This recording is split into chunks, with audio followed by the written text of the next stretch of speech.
Good morning dear students. कल हमने dipole place in a magnetic field पढ़ा था। तो उस डायपोल की वजह से जो एनर्जी स्टोर होती है उसको हम पोटेंशियल एनर्जी कहते हैं।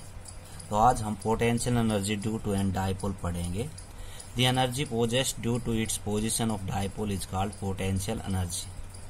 पोटेंशियल एनर्जी किसी भी ऑब्जेक्ट की पोजीशन की वजह से गेन होती है। तो यहाँ पे डायपोल की पोजीशन की वजह से जो एनर्जी हमें मिलती है उनको हम पोटेंशियल एनर्जी कहते हैं। The torque is produce when dipole is in magnetic field. ये हमने पीछे इक्वेशन का लास्ट बताई थी कि जब हम डायपोल को मैग्नेटिक फील्ड में प्रोड्यूस करते हैं तो वो डायपोल टॉर्क प्रोड्यूस करता है। वो टॉर्क हमारी कितनी आई थी? वो टॉर्क हमारी आई थी PMB sin theta, equation first. अब इस टॉर्क के अगेंस्ट हमें काम करना पड़ेगा। उसके लिए हमें डायपोल को कुछ डिस्प्लेस करवाना पड़ेगा d थीटा। तो उसके लिए हमें वर्क डन करना पड़ेगा टॉर्क के अगेंस्ट। तो वो वर्क डन कितना होगा? The small amount of work done to rotate the dipole d theta against the torque. तो dw बराबर कितना आ जाएगा? Tau d theta. Work done का फार्मूला होता है टॉर्क मल्टीप्लाई में डिस्प्लेसमेंट। तो इतने अमाउंट में हमने वर्क डन किया। ये वर्क डन हम क्यों कर रहे हैं? क्योंकि एनर्जी कैलकुलेट करने के लिए हमें वर्क डन ही करना पड़ता है। तो वर्क डन किसके अगेंस्ट कर रहे हैं? टॉर्क के अगेंस्ट कर रहे हैं। कुछ डायपोल को डिस्प्लेसमेंट करवा रहे हैं d थीटा, थीटा 1 से थीटा 2। ठीक है। तो dw है, टो की जगह हम रख देंगे PMB sin theta d theta. Total work done करेंगे तो उसके लिए हमें इंटीग्रेशन करना पड़ेगा। PMB हमने बाहर निकाल लिया, sin theta d theta. Sine का इंटीग्रेशन हो गया माइनस कोस, लिमिट लगाई हमने थीटा से थीटा 2। जितना हमने डिस्प्लेसमेंट किया वो हमने इस पोजीशन की कि थीटा 1 से थीटा 2 हमने डिस्प्लेसमेंट किया।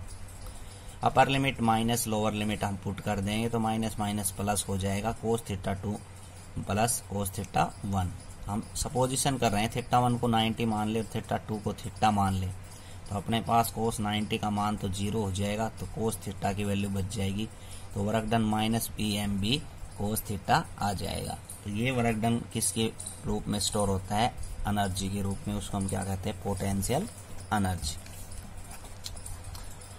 तो ये अपनी पोटेंशियल एनर्जी आगे स्पेशल केस, अगर थीटा को मैं 0 मान लूं तो पोटेंशियल एनर्जी कितनी आएगी? PMB मैक्सिमम आएगी। ठीक है, क्या आएगी? मैक्सिमम। नेगेटिव है यहाँ पे तो मिनिमम रहेगी, सॉरी मिनिमम रहेगी, नेगेटिव है। तो अगर थीटा बराबर 90 मान लो तो कोस 90 का मान 0, तो कोई एनर्जी नहीं रहेगी। थीटा बराबर 180 मान लो तो मैक्सिमम एनर्जी रहेगी। ठीक है, ये इसके स्पेशल केस है नॉर्मल कि हम जो डायपोल को अगर मैग्नेटिक फील्ड के बराबर रखेंगे तो थीटा 0 बनता है। 0 बनता है तो हमारी एनर्जी कितनी आती है? वो कोस की जगह हम रखते चले गए। डायपोल को मैं मैग्नेटिक फील्ड के अपोजिट रखता हूं तो 180 का एंगल बनता है। और डायपोल को अगर मैं मैग्नेटिक फील्ड से परपेंडिकुलर रखता हूं तो थीटा 90 डिग्री बनता है। तो हम अलग अलग केस में अलग अलग एनर्जी चेक कर सकते हैं। इसमें टॉपिक है काज ऑफ अर्थ मैग्नेटिज्म। अगला टॉपिक है अर्थ मैग्नेटिज्म की कार्ड बताने हैं।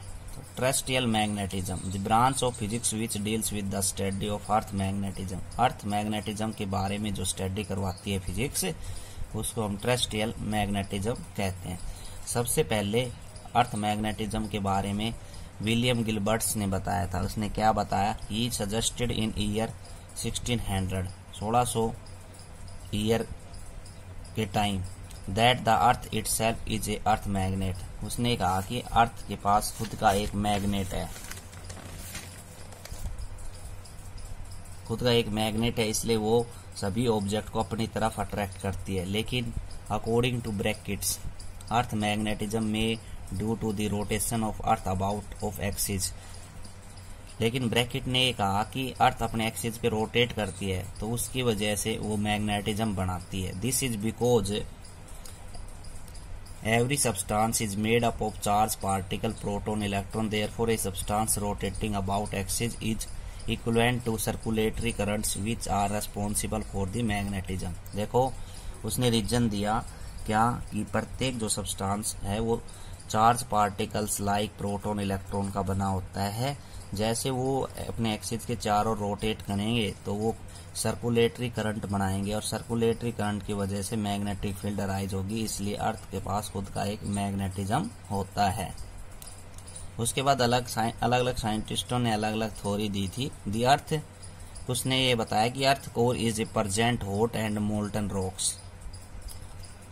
अर्थ के पास अंदर मोल्टन रॉक्स और कोर प्रेजेंट, उसके कोर के अंदर मोल्टन रॉक्स प्रेजेंट है। When ions of nickel is heavily conducting region earth pole, तो it form a current loop producing earth magnetism field which are responsible for magnetism. उसने ये बताया कि अर्थ के आंतरिक हिस्से के अंदर मोल्टन रॉक्स पाई जाती हैं, जिसकी वजह से जैसे अर्थ रोटेट करती है तो आयंस पार्टिकल्स, निकल पार्टिकल्स वो कंडक्ट करते हैं, रिवॉल्व करते हैं अर्थ के चारों ओर अपने एक्सिस के अंदर, तो वो करंट कैरिंग लूप का धारण करते हैं, जिसकी वजह से अर्थ मैग्नेटिक फील्ड बनाती है।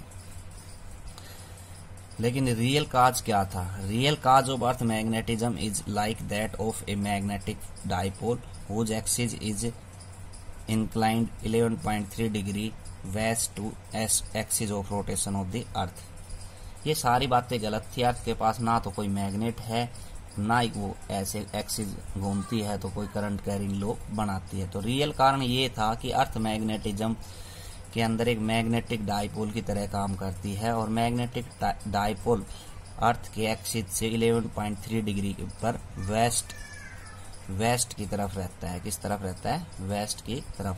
अर्थ के एक्सिस से 11.3 डिग्री पर वेस्ट की तरह रहता है, तो उस डाइपोल की वजह से अर्थ मैग्नेटिज्म का बिहेव करती है।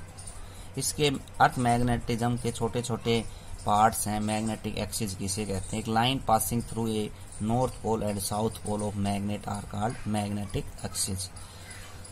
मैग्नेटिक एक्सिस किसे कहते हैं? एक लाइन पास होती है नॉर्थ पोल से साउथ पोल। जैसे कोई एक बार मैग्नेट है, एक बार मैग्नेट नॉर्थ पोल ले लिया, एक साउथ पोल, तो एक ये एक्सिस जो पास होती है उसको मैग्नेटिक एक्सिस कहते हैं हम। ऐसे ही मैग्नेटिक मेरिडियन है, तो मैग्नेटिक मेरिडियन क्या होता है? Line vertical to the plane of south pole and north pole. तो ये जो वर्टिकल प्लेन होती है साउथ पोल और नॉर्थ पोल, उसको मैग्नेटिक मेरिडियन कहते हैं। Geography meridian a vertical plane passing through the geography north and geography south. एक वर्टिकल प्लेन यहाँ पे साउथ पोल बिहेव करता है ज्योग्राफी साउथ का, नॉर्थ पोल बिहेव करता है ज्योग्राफी नॉर्थ का। तो इसके जो परपेंडिकुलर लाइन जो होती है उसको हम कहते हैं ज्योग्राफिक मेरिडियंस कहते हैं। Geography axis a line passing through the axis of north and south pole. Geography axis भी क्या होती है? वो लाइन, इमेजिनरी लाइन जो ज्योग्राफी साउथ और ज्योग्राफी नॉर्थ में से पास हो जाती है। Magnetic elements are describe the magnitude and direction of magnetic field B. Magnetic elements क्या डिस्क्राइब करते हैं? मैग्नेटिक फील्ड की डायरेक्शन। तो इसमें 3 प्रकार के होते हैं: मैग्नेटिक इंक्लिनेशन, मैग्नेटिक डिक्लिनेशन और हॉरिजॉन्टल कंपोनेंट्स। अब ये तीनों जो हैं हम बारी बारी से डिस्कस करेंगे। तो पहला है magnetic declination. The small angle between magnetic axis and the geography axis at a plane is defined is called magnetic declination. इसको थीटा से हम डिनोट करते हैं। एक स्मॉल एंगल बनता है किस किस के बीच में? Magnetic axis and geography axis. तो ये ज्योग्राफी एक्सिस हो गई, ये ज्योग्राफी साउथ हो गया, ये मैग्नेटिक एक्सिस हो गई नॉर्थ और साउथ की। तो इन दोनों के बीच में ये जो एंगल बन रहा है थीटा एंगल, उसको हम क्या कहते हैं? मैग्नेटिक डिक्लिनेशन कहते हैं। ऐसे ही मैग्नेटिक इंक्लिनेशन। तो magnetic inclination at a pole is defined as angle which direction of the total strength of earth magnetic field makes with horizontal line. इसका मतलब ये क्या है कि ये हॉरिजॉन्टल लाइन है, ठीक है, और एक है टोटल मैग्नेटिक फील्ड। ये इन दोनों के बीच में जो एंगल बनता है उसको हम कहते हैं मैग्नेटिक इंक्लिनेशन, ठीक है।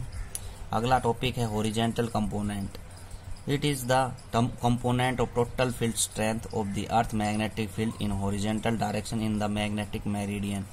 तो एक मैग्नेटिक जो मेरिडियन है और ये हॉरिजॉन्टल कंपोनेंट है, इन दोनों के बीच में जो एंगल बनता है उसको हम क्या कहते हैं? Horizontal components. या ये जो कंपोनेंट है वो क्या कहलाता है? Horizontal component.